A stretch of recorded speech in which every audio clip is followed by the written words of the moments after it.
ആധുനിക ഇന്ത്യയുടെ ചരിത്രത്തിലെ വൈരുദ്ധ്യങ്ങളോട് പടപൊരുതിയ സഹന ജീവിതമാണ് മഹാത്മാഗാന്ധിയുടേത്.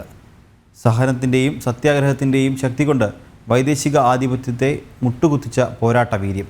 ജീവിതം തന്നെയാണ് തൻ്റെ സന്ദേശമെന്ന് ആർജവത്തോടെ പറഞ്ഞ മഹാത്മാവിൻ്റെ 155-ാം ജന്മവാർഷികമാണ് ഇന്ന്. സഹനവും സമാധാനവും ത്യാഗവുമായിരുന്നു ആ മഹാത്മാവിന്റെ പോരാട്ടത്തിന്റെ അടിസ്ഥാനം.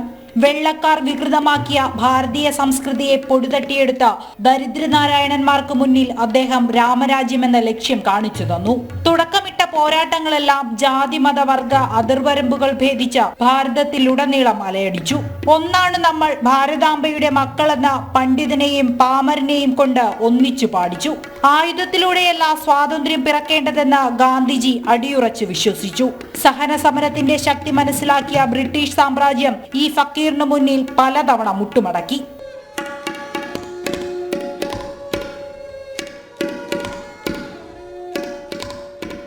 ആയിരത്തി 1893 സാമൂഹ്യ പ്രവർത്തനങ്ങളിൽ ഗാന്ധി സജീവമായി ഇടപെടുന്നത്. ദക്ഷിണാഫ്രിക്കയിലെ കറുത്ത വർഗക്കാർക്ക് വേണ്ടി ശബ്ദമുയർത്തിയ ഗാന്ധി അവകാശ സംരക്ഷണത്തിനായി ഒരു സംഘടനയും രൂപീകരിച്ചു. പിന്നീട് വർണ്ണവിവേചനത്തിനെതിരെ പടപൊരുതിയ മാർട്ടിൻ ലൂതർ കിങ്ങും നെൽസൺ മണ്ടേലയും ഗുരുതുല്യനായാണ് ഗാന്ധിജിയെ കണ്ടത്. ശിഥിലമായി കിടന്ന ദേശബോധത്തെ ഒരു കുടക്കീഴിൽ അണിനിരത്താൻ ഭാരതത്തിന്റെ നാഡീഞരമ്പുകളിലൂടെ അദ്ദേഹം സഞ്ചരിച്ചു. അഹിംസയുടെയും സത്യത്തിന്റെയും സന്ദേശം വിളിച്ചോതി. ആയുധമെടുത്തവർക്ക് മുന്നിൽ ശാന്തി മന്ത്രം ഉരുവിട്ടു. ലാളിത്യം, സത്യം, അഹിംസ, സർവോദയം മഹാത്മാഗാന്ധിയുടെ ജീവിതത്തിന്റെ ആകെത്തുകയാണിവ.